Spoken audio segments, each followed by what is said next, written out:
Hurricane season is about to pick up steam again. With many communities in the U.S. still picking up the pieces from last season, some are looking to learn lessons anywhere they can. And in Florida, a place known as America's first solar city has now earned a reputation as the city that survived Hurricane Ian.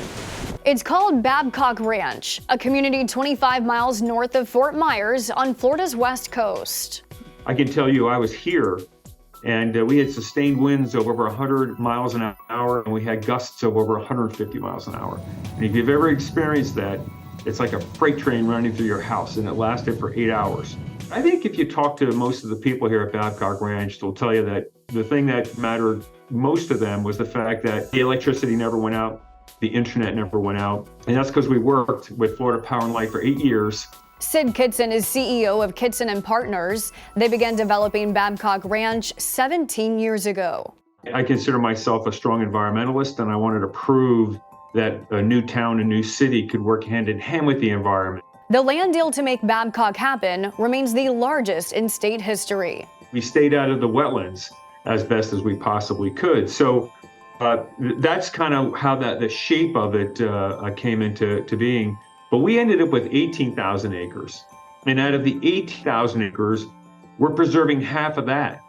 So really, at the end of the day, 90% of that original ranch is in preservation forever, and might be the thing that we're most proud of. By partnering with Florida Power and Light, they were able to build a 150 megawatt solar power generating facility, which included 700,000 panels on 840 acres. During the day, when the sun is shining, Babcock Ranch is powered by solar energy, the entire town. It was one of the first solar to battery facilities in the world that was built here. It's 10 megawatts. The ultimate goal here would be for them to build a battery facility that actually can power this town through the night. Eventually, that solar energy will support 55,000 people in 20,000 homes and 6 million square feet of commercial space. We have apartments here, we have single-family rentals, we have townhouses, we have condos, we have single-family homes, small lot, large lot, medium lot, you name it, we have it here.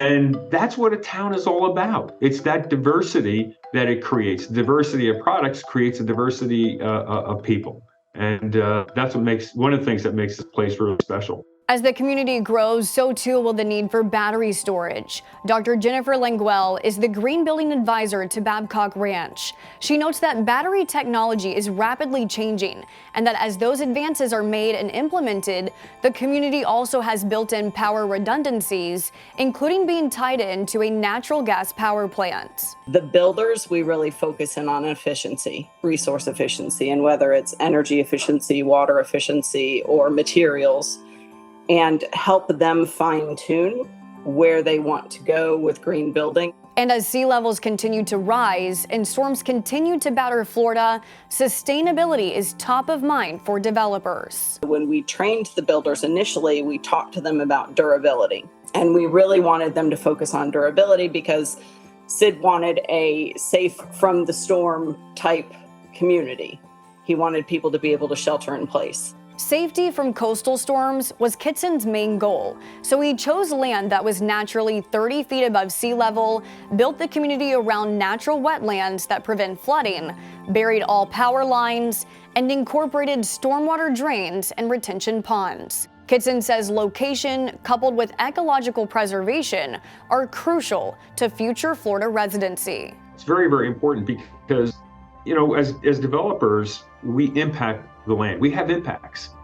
And 1,000 people a day are moving to Florida. Well, if you ask them, why are you moving to Florida? Well, a lot of that reason is because of the natural resources, our beaches, the water, the landscapes. I mean, they come down here because Florida is beautiful.